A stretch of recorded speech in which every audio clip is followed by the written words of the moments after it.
Elspeth Stormslayer is the best designed planeswalker of all time, and I'd like to explain to you why this particular design should be the new standard templating for Wizards of the Coast when designing playable planeswalkers in Commander. My name is Nathan, and welcome to another Solid Productions video.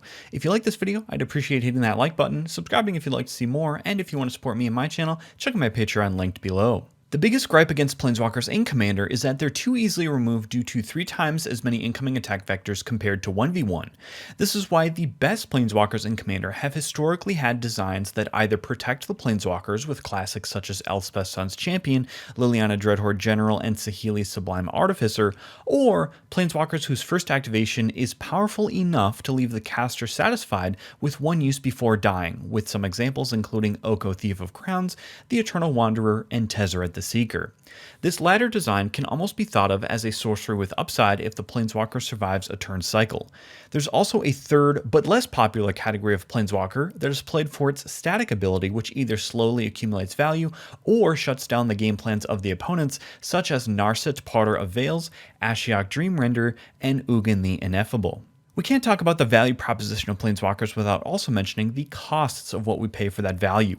When we look at the ability geography of popular planeswalkers in Commander, we find 3 interesting patterns. First, the planeswalker abilities are arranged in such a way where the plus ability, which adds loyalty and makes the planeswalker more durable, delivers value that is intended to benefit you later in the game.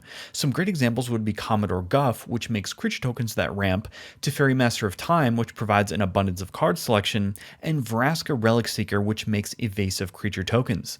Second, the minus ability is designed to either interact with your opponents or deliver you value right now. Commodore Guff capitalizes on a board of existing planeswalkers by burning the opponents while drawing you cards. Teferi Master of Time can phase out problematic creatures. Vraska Relic Seeker can destroy an artifact, creature, or enchantment. Third, these planeswalkers have ultimate abilities that the caster does not rely on activating as a part of the planeswalker's core value proposition. Although I admit, Teferi Master of Time is a poor example here because of all planeswalkers that are legal in Commander, Teferi Master of Time is arguably the most likely to be able to ultimate by abusing the nature of a multiplayer format with its passive ability. I would like to take this opportunity to delve a little bit further into this last point about not playing planeswalkers for their ultimate abilities. I actually like planeswalkers better when there is no ultimate ability, because if an ultimate ability is never able to be activated due to its high cost, then you can essentially think about the ability not existing at all. Now, the framework of my argument does exclude the Super Friends archetype, whose primary game plan is to win with ultimate ability activations. In a quote generic Commander deck, it is much better to free up the slot of the third planeswalker ability by including an ability that costs 0 in slot number 2 and moving the minus ability to slot number 3. I firmly believe this design is superior because the extra modality of abilities is made up for by the fact that planeswalkers are a more vulnerable permanent type in Commander.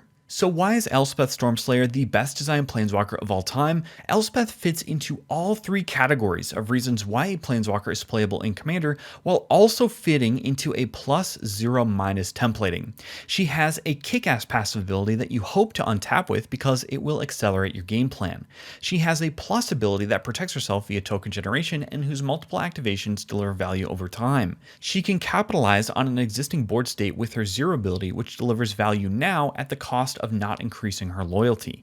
Third, she can interact with an opponent at a high loyalty cost, but low enough to not kill her. This combination of ability types arranged at a perfect cost should be the new standard design template for making planeswalkers playable in Commander. To prove my point, I'd like to propose 3 custom planeswalker designs that I argue are very compelling to play in Commander.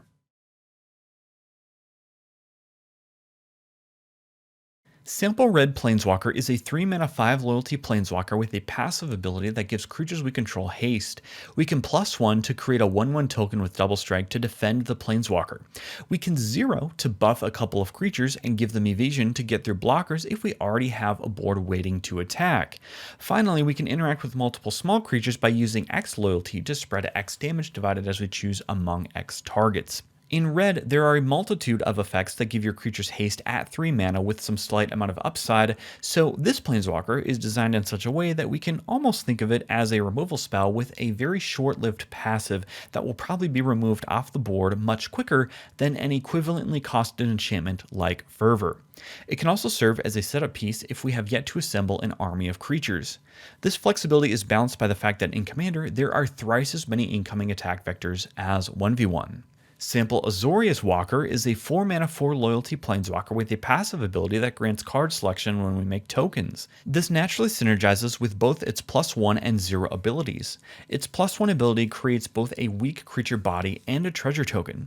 Its 0 ability also creates a weak body, but trades the extra token generation trigger and ramp for a board-wide buff that you might be happy to activate once should the planeswalker meet an untimely fate.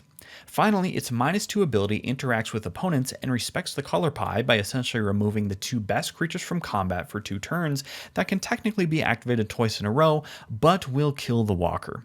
Notice how this Planeswalker feels like it gives you more buttons to press because there's no ultimate that is impossible to meet.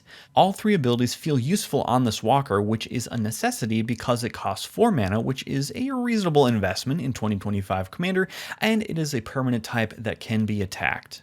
Sample Jund Walker is a 5 mana 4 loyalty planeswalker that synergizes with a very Jund theme: food. 5 mana is a serious mana investment, so this planeswalker's abilities are slightly more juiced and are designed to fit within a food, artifact, or reanimation archetype.